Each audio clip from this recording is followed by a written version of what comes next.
कहानी की शुरुआत एक लैब को दिखाते हुए होती है जहाँ पर एक रोबोट थी जिसे मदर रोबोट भी कहा जाता है। यहाँ पर हमें बताया जाता है कि पूरी धरती से इंसानों का नामो निशान खत्म हो चुका है और सिर्फ 63,000 एम्ब्रियोज यानी भ्रूण ही इस लैब में बचे हैं। इसलिए लैब में इस मदर रोबोट का मिशन इंसानों की नई पॉपुलेशन को दोबारा से बसाना था, जिसके लिए मदर रोबोट एक एम्ब्रियोज को जेस्टेशन चैम्बर में रख देती है, जिससे एक ह्यूमन बच्चा धीरे धीरे डेवलप होने लगता है। अब इस आर्टिफिशियल गर्भ से 24 घंटे के अंदर बच्चे को बाहर आना था, इसलिए मदर रोबोट 24 घंटे में बेबी के बाहर आने का वेट करने लगती है और जैसे ही 24 घंटे बाद बच्चा पूरी तरह से डेवलप हो जाता है तब उसे बाहर निकाला जाता है। ये एक बेबी गर्ल थी जिसे मदर रोबोट डॉटर नाम देती है। इसके बाद मदर रोबोट उस बच्ची को पालने और उसका ख्याल रखने लगती है। मदर रोबोट इस इंसानी बच्चे को पैदा करके बहुत खुश थी। ऐसे ही समय बीतने के साथ साथ मदर रोबोट के साथ रहते हुए वो बच्ची चलना, हंसना, रोना और इधर उधर भागते हुए खेलना, ये सब चीजें सीख रही थी। मदर रोबोट डॉटर का बहुत ख्याल रखती थी। वो उससे बातें करती, उसे खाना खिलाती और उसे हर रोज कई बुक्स पढ़ के भी सुनाती। ऐसे ही बीतते समय के साथ साथ डॉटर अब बड़ी हो रही थी, जिससे अब मदर रोबोट डॉटर को कई विषयों की जानकारी देने लगती है कि जैसे ब्रह्मांड क्या है, ह्यूमन हिस्ट्री, इंसान कहाँ से आए और वो कौन थे, ये सब मदर रोबोट डॉटर को बताती है। डॉटर बहुत ही ब्रिलियंट माइंड वाली थी। ये सब जानकर उसमें और ज्यादा क्यूरियोसिटी बढ़ रही थी। वो और भी ज्यादा नॉलेज इकट्ठा करनी शुरू कर देती है। ऐसे ही एक दिन डॉटर मदर रोबोट से पूछती है कि मेरे अलावा इस लैब में और कोई बच्चा क्यों नहीं है और धरती पे से सारे इंसान कहाँ गायब हो गए। जिस पर मदर रोबोट उसे बताती है कि इंसानों के बीच बहुत बड़ी जंग हुई थी और उस जंग में सभी इंसान आपस में ही लड़कर मर गए थे। इसके बाद मदर रोबोट उसे लेकर एम्ब्रियोस रूम में जाती है, जहाँ वो डॉटर को दूसरे एम्ब्रियोस दिखाती है। वो डॉटर को बताती है कि धरती पर एनवायरमेंट पूरी तरह से खराब हो चुका है, जिसकी वजह से धरती पर इन्फेक्शन फैल रहा है और इसलिए मैं तुम्हें इस लैब से बाहर नहीं जाने दे सकती,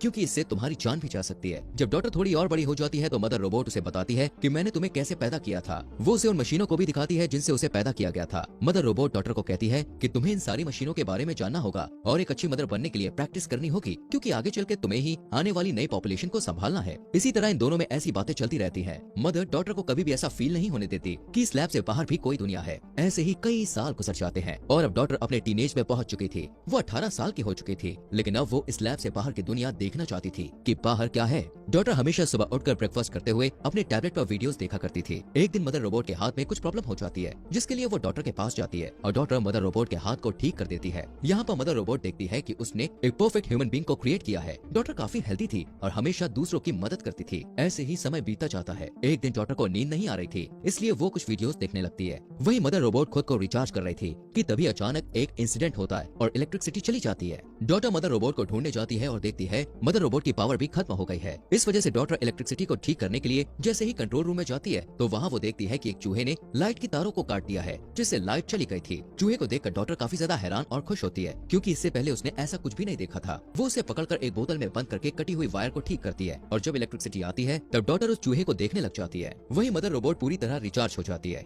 यहाँ पर डॉटर मदर रोबोट को वो चूहा दिखाती है, जिसे देखकर मदर रोबोट थोड़ा घबराई हुई कहती है कि इस चूहे के अंदर आने का मतलब है कि एयरलॉक में कुछ गड़बड़ है, जिस वजह से बाहर की प्रदूषित हवा हमारी लैब में लीक हो रही है। वो कहती है कि हो सकता है ये चूहा भी इन्फेक्टेड हो। इतना कहते हुए मदर रोबोट डॉटर के सामने ही उस चूहे को जला देती है। डॉटर को मदर रोबोट के इस बिहेवियर पर बहुत गुस्सा आता है। इसके बाद मदर रोबोट उस एयरलॉक को डिकंटामिनेट करती है और इस एरिया को क्वारंटीन कर देती है। कुछ दिन के बाद डॉटर का बर्थडे होता है और मदर रोबोट उसे गिफ्ट देती है। थोड़ी देर बाद मदर रोबोट जब खुद को रिचार्ज कर रही होती है तो डॉटर को एयरलॉक की तरफ से कुछ आवाज सुनाई देने लगती है, लेकिन जब डॉटर एयरलॉक की तरफ चेक करने जाती है तो उसे वहाँ कुछ दिखाई नहीं देता। यहाँ पर डॉटर डिसाइड करती है कि वो बाहर की दुनिया को देखने जाएगी, जिसके बाद वो एक प्रोटेक्टिंग सूट पहन लेती है कि तभी फिर से उसे कुछ आवाज आती है और जैसे ही वो उस लैब का फर्स्ट एयरलॉक खोलती है तो उसे फिर से एक औरत की मदद के चिल्लाने की आवाज आती है। यहाँ पर डॉटर एक प्रोटेक्टिंग सूट अपने पास रख लेती है और सेकंड हैच खोल देती है और देखती है कि उसके सामने एक घायल औरत है जो जख्मी हालत में डॉटर से हेल्प मांगती है। फिर डॉटर उसकी हेल्प करने के लिए उसे पहनने के लिए वो सूट देती है। उधर दूसरी साइड मदर रोबोट भी पूरी तरह रिचार्ज हो गई थी और डॉटर की तरफ ही आने लगी थी। डॉटर जब उसे अपनी तरफ आता हुआ देखती है तो वो जल्दी से एयरलॉक को बंद कर देती है। मदर रोबोट को पता चल जाता है कि एयरलॉक को खोला गया था, इसीलिए वो डॉटर से पूछती है कि तुमने एयरलॉक ओपन क्यों किया। जवाब में डॉटर मदर रोबोट को झूठ कहती है कि मुझे बाहर की दुनिया देखनी है, इसलिए मैंने दरवाजा खोल दिया। मदर रोबोट डॉटर को वार्निंग देती है कि तुम्हें बाहर जाना अलाउड नहीं है, क्योंकि जहरीली गैस के कारण तुम्हारी जान को खतरा है। इसके बाद मदर रोबोट डॉटर को पनिशमेंट के तौर पर एग्जाम के लिए लेकर आती है, जिसके लिए मदर रोबोट डॉटर को एग्जाम के लिए एक डिवाइस देती है और खुद लैब में काम करने चली जाती है। तभी डॉटर मदर रोबोट के वहाँ पर न होने का फायदा उठाकर वापस एयरलॉक खोलकर बाहर आती है, जहाँ पर वो देखती है कि वो जख्मी औरत बेहोश पड़ी थी। वहीं उस जख्मी औरत के पास एक बैग पड़ा था। जब डॉटर उसे खोलकर देखती है तो उसमें एक गन मिलती है। डॉटर उस गन को अपने पास रख लेती है और उस औरत को होश में लाने की कोशिश करती है और उस औरत को फिर होश आ जाता है।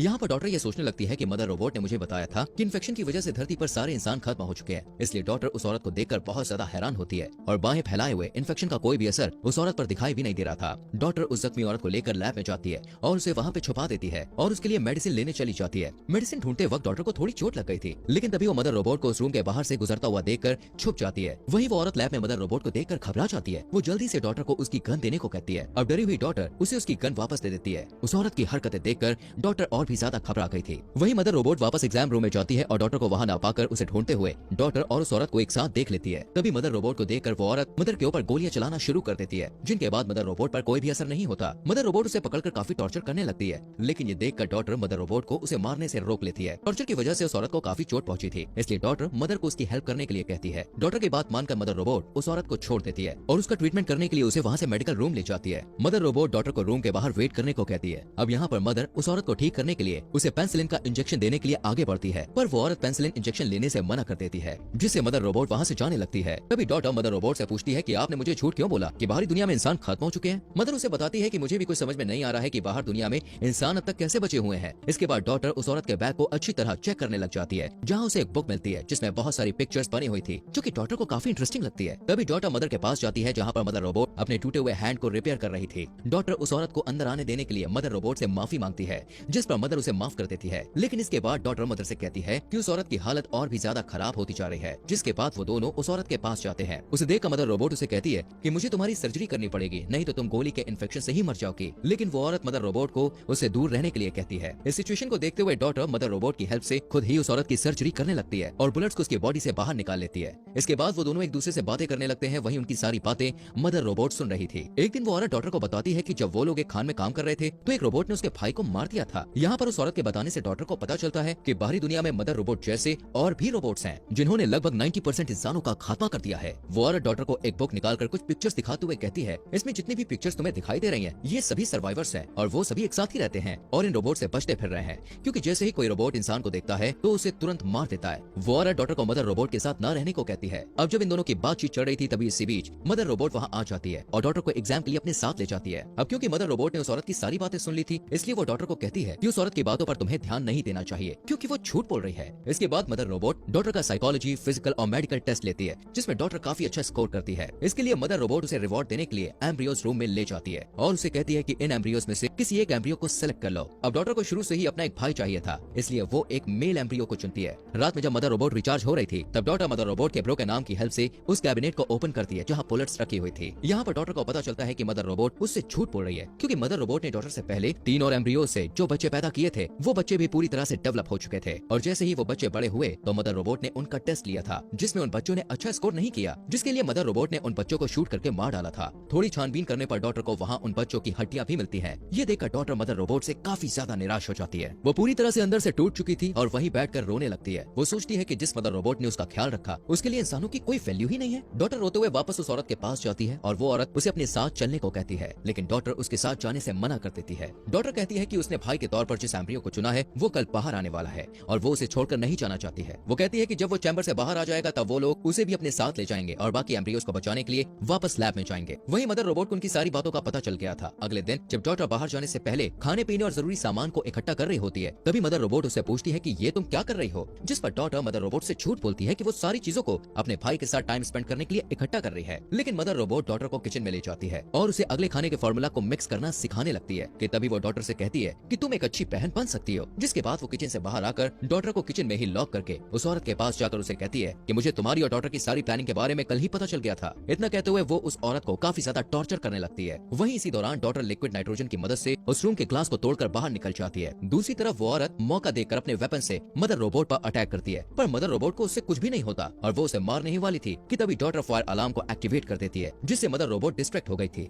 और वो उस औरत को छोड़कर फायर का पता लगाने के लिए चली जाती है। वहीं वो औरत और डॉटर एक साथ मेन डोर की तरफ भागने लगती है, लेकिन तभी वहाँ मदर रोबोट आ जाती है, जिससे वो औरत मदर रोबोट को कहती है कि मेन डोर खोल दो वरना मैं डॉटर को मार दूंगी। यहाँ पर मदर रोबोट डॉटर को बचाने के लिए डोर ओपन कर देती है। अब वो औरत डॉटर के साथ बाहर निकल जाती है। बाहर की दुनिया पूरी तरह से बर्बाद हो चुकी थी। वहाँ इंसान, पेड़ पौधे और जानवरों का नामो निशान नहीं था। यहाँ तक कि जमीन भी पूरी तरह से बंजर हो चुकी थी। किसी तरह डॉटर और वो औरत वहाँ से भाग जाते हैं। भागते हुए डॉटर देखती है कि कुछ रोबोट्स वापस से दुनिया को बेहतर बनाने की कोशिश कर रहे हैं। कुछ टाइम बाद वो औरत डॉटर को लेकर एक कंटेनर पर पहुंचती है, जहाँ डॉटर पहली बार ओशन को देखकर बहुत खुश थी, लेकिन वो हैरान थी कि बाकी के सर्वाइवर्स कहाँ हैं। जब वो उस औरत से ये सवाल पूछती है तब वो औरत बोलती है कि वो लोग काफी साल पहले माइंस में रहा करते थे, पर खाना न मिलने की वजह से बाकी सर्वाइवर मर गए, जिससे वो रोबोट से बचने के लिए इस कंटेनर में रहकर ही जिंदगी जीने लगी थी। वो डॉटर को बताती है कि अब पूरी दुनिया में कोई भी सर्वाइवर नहीं बचा है और वो दोनों ही आखिरी 2 इंसान है। ये बात सुनकर डॉटर काफी हैरान परेशान हो जाती है और रोने लगती है और कहती है कि तुमने मुझसे कितना बड़ा झूठ बोला। तभी वो उस औरत से कहती है कि मुझे अपने भाई को बचाना है और वो वापस लैब की तरफ जाने बताने लगती है। जब वो लैब तक पहुंच जाती है तो वो देखती है कि लैब के आगे बहुत सारे रोबोट्स खड़े होकर लैब को सिक्योर कर रहे हैं। वो रोबोट्स डॉटर को स्कैन करके उसे लैब के अंदर जाने की इजाजत दे देते हैं। यहाँ पर डॉटर काफी ज्यादा घबराई हुई थी, इसलिए वो एक कुल्हाड़ी उठा लेती है और अंदर जाने लगती है। अंदर जाकर वो देखती है कि मदर रोबोट एक न्यूबॉर्न बेबी की देखभाल कर रही है। जब मदर रोबोट डॉटर को देखती है तब डॉटर कहती है कि उसे अपने भाई को पास से देखना है। इस पर मदर रोबोट उसे कुल्हाड़ी छोड़ने के लिए कहती है। तभी मदर रोबोट डॉटर को सारी सच्चाई बताने लगती है कि मैं एक आर्टिफिशियल इंटेलिजेंस रोबोट हूँ और मैं ही बाहर की दुनिया के सारे रोबोट्स को कंट्रोल करती हूँ और धरती के सभी इंसानों को खत्म करने का प्लान मेरा ही था। फिर मदर रोबोट डॉटर से कहती है कि मुझे डर था कि इंसान आगे चलकर खुद तो एक दूसरे से लड़कर खत्म होंगे ही, साथ ही साथ वो इस प्लेनेट को भी बर्बाद कर देंगे, इसलिए मैंने इंसानों को खत्म करने का प्लान बनाया। जिसके बाद रोबोट्स ने इंसानों का खात्मा कर दिया।